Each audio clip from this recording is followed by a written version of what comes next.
শিৱসাগৰৰ হাঁহচৰা ডেকেৰী গাঁৱত প্ৰকাণ্ড অজগৰ সাপ উদ্ধাৰ। পোহনীয়া ছাগলী বক্ষণ কৰাৰ সময়ত এই প্ৰকাণ্ড অজগৰ সাপটো উদ্ধাৰ কৰা হৈছে।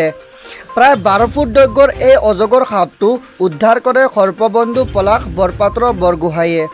পৰৱৰ্তী সময়ত পলাশ বৰপাত্ৰ বৰগোহাঁইয়ে আজি বন বিভাগৰ সহযোগত লাকুৱাচলা অভয়াৰণ্যত মুকলি কৰি দিয়া হ'ব বুলি সংবাদ মাধ্যমৰ আগত জানিব দিয়ে। এই দৃশ্য চাবলৈ সমবেত হয় স্থানীয় বহু ৰাইজ। নাজিৰাৰ পৰা দিলীপ হাজৰিকাৰ ৰিপৰ্ট, বয়স 24 ডবকা।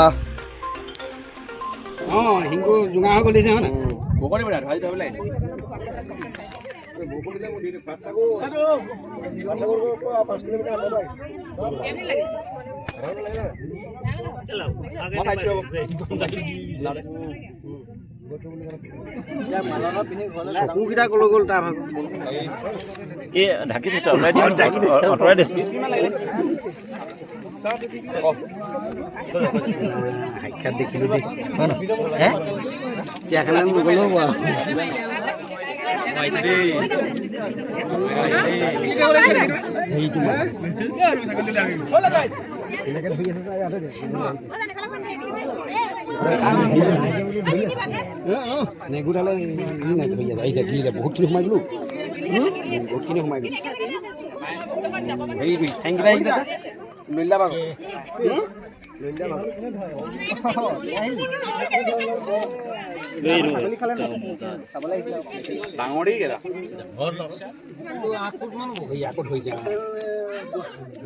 চকুকেইটা লাহেকি থাকি দিছে, বৰ লাজ কৰিছে।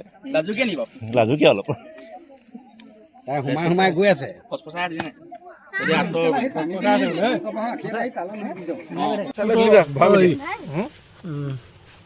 বেছি হ'ব এইটো ৰাউণ্ডটো এটা গা এইটো বেছি হ'ব, এইটো 12 ফুটৰ ওপৰত হ'ব এইটো।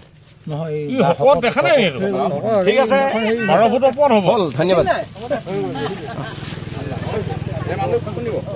কালি চলাই যাব বাইকত নিব নেকি? বাইকত এতিয়াতো মই ডিউটি যামগৈ।